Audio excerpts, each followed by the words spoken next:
त्या भगवंताच्या नामाच्या चिंतनाशिवाय हा नरदेह वायाला जात असतो। म्हणून संत महात्मे आपल्याला उपदेश करतात, डोळे तुम्ही घ्या रे सुख, पहा विठ्ठलाचे मुख।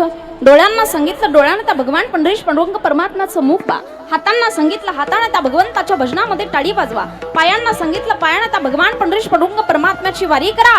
प्रत्येक इंद्रियांना उपदेश केला, कारण प्रत्येक इंद्रिय भगवंतानं तुम्हाला आम्हाला दान दिलं। आणि म्हणून या नरदेहाची सार्थकता करून घेण्याकरता जिवंतपणी माणसानं कसं जगावं सांगू तुम्हाला।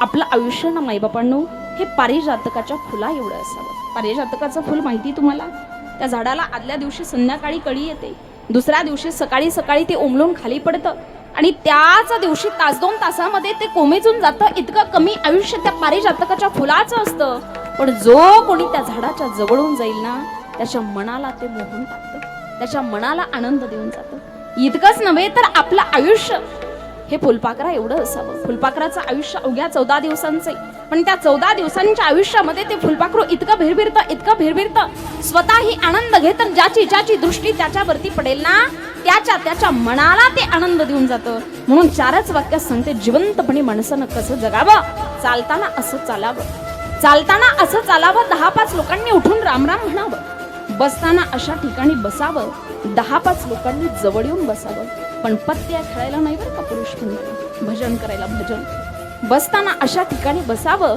10-5 लोकांनी जवळ येऊन बसावं, बोलताना असं बोलावं आपल्या वाणीतून अमृत वाहिल्यासारखं वाटावं, आणि मरताना असं मरावं ज्याला कळेल त्याच्या टचकन डोळ्यामध्ये पाणी यावं, असं माणसाचं जीवन असतं।